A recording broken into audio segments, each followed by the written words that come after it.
आजच्या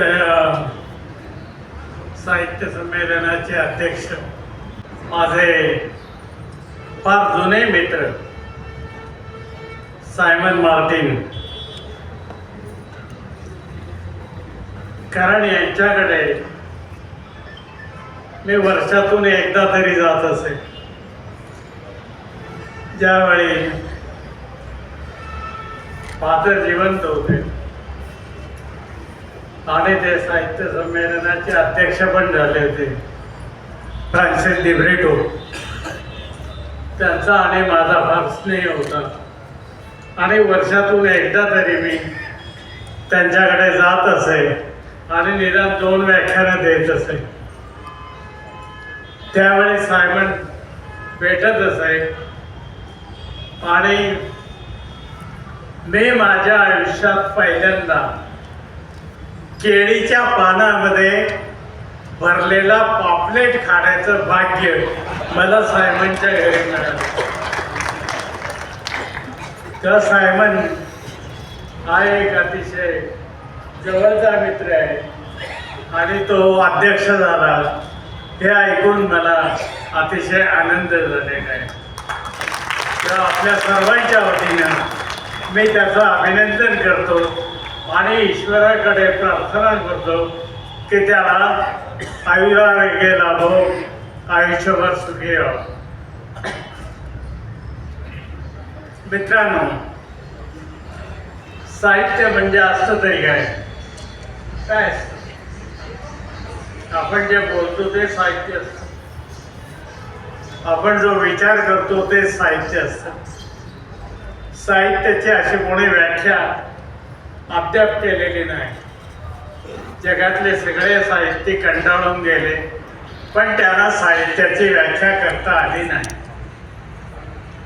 पण माणसासंबंधी काही चिंतन केलेलं आहे.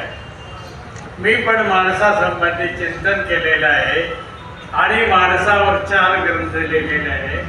त्याच्यापैकी एक हा मानव आणि धर्मचिंतन नावाचा ग्रंथ आहे. काय आहे, माणूस काय करतो, तर माणूस हाच एकमेव प्राणी असा आहे की जो आजूबाजूच्या परिस्थितीला निहाळतो आणि तिच्यातून मार्ग कसा काढायचा याच्या संबंधी विचार करतो.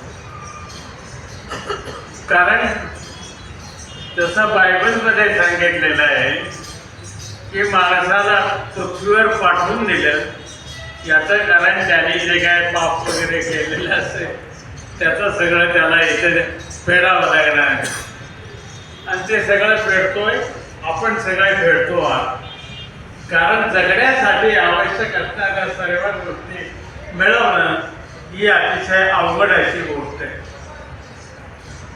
त्यामुळे जेव्हा माणूस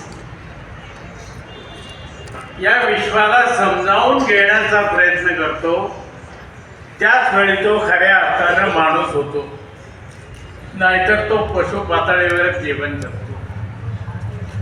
सगळ्याच माणसांना काही माणसाचं जीवन मिळतं असं नाही. काही लोक पशु पातळीवरच मरतात, जन्माला येतात, कष्ट करतात आणि एक दिवस मरतात. त्यांचा कोणी विचारही करीत नाही.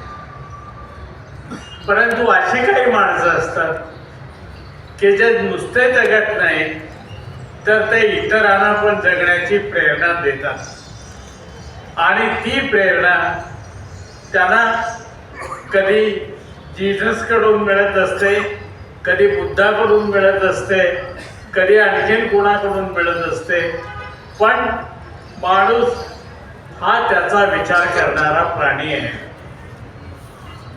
काय असतं साहित्य आणि ते कशासाठी लिहायचं असतं? साहित्य कशासाठी लिहायचं असतं? दया पवार नावाचा एक लेखक होऊन गेला ज्याने बलुतो नावाचं एक आत्मचरित्र लिहिलं. तो माझा भाचा होता आणि माझ्यापेक्षा 8 वर्षांनी वडील होता. तो आत्मचरित्र लिहायला लागला. त्यावेळी मी त्याला म्हणालो की आत्मचरित्र ही शेवटी लिहायची गोष्ट आहे तू इतक्या लवकर कशाला लिहितोस आत्मचरित्र? त्यावेळी साहित्य काय भानगड असते त्याने एका वाक्यात मला सांगितले. तो म्हणाला, जर मी आज काही लिहिलं नाही तर मी वेडा तरी होईल, नाहीतर आत्महत्या तरी करीन. त्यामुळे मला लिहून मोकळं झाल्याशिवाय बरं वाटणार नाही. आणि म्हणून बलुतसारखं एक महान आत्मचरित्र मराठी साहित्यात आलं. त्याचे नंतर अनेक भाषांमध्ये भाषांतरं झाली. अमेरिकेने त्याला बोलवलं वगैरे, हे सगळं ठीक आहे. परंतु साहित्य हे अशा पद्धतीने जन्माला येतं.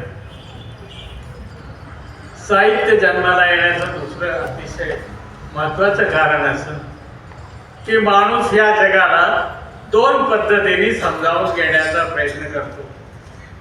कारण जगाला समजून घेतल्याशिवाय माणूस होत नाही. पहिला प्रकार असा असतो की माणूस या जगाला बुद्धीने समजावून घेण्याचा प्रयत्न करतो. आपण सगळेजण जगाला बुद्धीने समजावून घेण्याचा प्रयत्न करतो. रिझन, इंटेलेक्ट किंवा बुद्धी. या जगाला माणूस जेव्हा बुद्धीने समजावून घेण्याचा प्रयत्न करतो त्यावेळी साहित्य जन्माला येतं. पण ते कोणत्या प्रकारचं साहित्य जन्माला येतं? त्याच्यातून धर्मग्रंथ जन्माला येतात, त्याच्यातून विज्ञान जन्माला येतं, त्याच्यातून फिजिक्स जन्माला येतं, त्याच्यातून रसायनशास्त्र जन्माला येतं. आणि माणूस जेव्हा आपल्या अवयवांनी जगाला समजून घेण्याचा प्रयत्न करत असतो त्यावेळी कला निर्माण होत असते, नृत्य निर्माण होत असतं, संगीत निर्माण होत असतं. आणि असं हे जे संगीत असतं, असं नृत्य असतं, त्याच्या सगळ्या कला आहेत या मानवी संस्कृतीच्या अतिशय मोठ्या गोष्टी आहेत. आणि या कलांच्यामुळे मानवी संस्कृती निर्माण होते. आणि जिथे संस्कृती निर्माण होत नाही तिथे पशुचा माणूस होत नाही. माणसाची व्याख्या सर्वसामान्यपणे जो पशु पातळीवरून सांस्कृतिक पातळीवर जीवन जगतो त्याला माणूस असे म्हणतात. तेव्हा माणसाचं हे जे सगळं कर्तव्य आहे, ह्याच्या सगळ्या कला आहेत, या माणसाने स्वतःच्या आणि स्वतःच्या विद्वत्तेच्या, स्वतःच्या जीवनाच्या संबंधी अतिशय खोल चिंतनातून निर्माण केलेल्या गोष्टी आहेत. आज तुम्ही नाशिकला हे संमेलन भरवलं, खूप चांगली गोष्ट आहे. खूप वर्षापूर्वी नाशिकलाच हे संमेलन झालं होतं आणि त्यावेळी पण उद्घाटक मीच होतो, मीच उद्घाटक होतो. तर मला असं वाटतं की यांना दुसरं कोणी उद्घाटक भेटत नसावा आणि म्हणून मलाच पुन्हा पुन्हा ते उद्घाटक करतायत. ज्यावेळी इथली मंडळी आली माझ्याकडे, विशेषतः वाघमारेसारखे जे लोक आहेत, जे अतिशय तळमळीनं समाजाचं काम करतायत, ते माझ्याकडे आले आणि त्याने मला असं असं सांगितलं की फादर आहेत, ते स्वागताध्यक्ष आहेत, तेव्हा तुम्हाला उद्घाटक म्हणून यावं लागेल. आणि मी नाही कसा म्हणेन. नाही म्हणण्याचं कोणतं कारणच नव्हतं. कारण या सगळ्या समूहाशी माझी बांधिलकी आहे. हा सगळा समूह, ख्रिस्ती समूह, हा माझ्या फार जवळच आहे. मी ज्या अहमदनगर जिल्ह्यातून आलो त्याच्यामध्ये ख्रिस्ती लोकांनी फार महत्त्वाचं काम केलं आहे. आणि डॉक्टर हिवाळे यांच्यासारख्या महापुरुषांनी तिथे शिक्षण संस्था काढली, म्हणून अहमदनगर जिल्हा हा पहिल्यांदाच सुशिक्षित झाला आणि महाराष्ट्रातलं बुद्धिवादाचं जे केंद्र आहे तो महाराष्ट्रातला पहिला बुद्धिवादी जिल्हा बनला आहे. डॉक्टर हिवाळेंचं वाद स्मरण होते. कारण त्याच कॉलेजमध्ये मी स्वतः शिकलेलो असल्यामुळे मला त्याची जाणीव आहे. मित्रांनो, आज संपूर्ण जगासमोर एक संकट आहे. संकट असं उभं आहे की आता धर्म शिल्लक राहिले नाही अशी गोष्ट निर्माण झालेली आहे. कारण आता धर्माच्या नावाखाली जगामध्ये झुंडशाही निर्माण होत आहे आणि ही झुंडशाही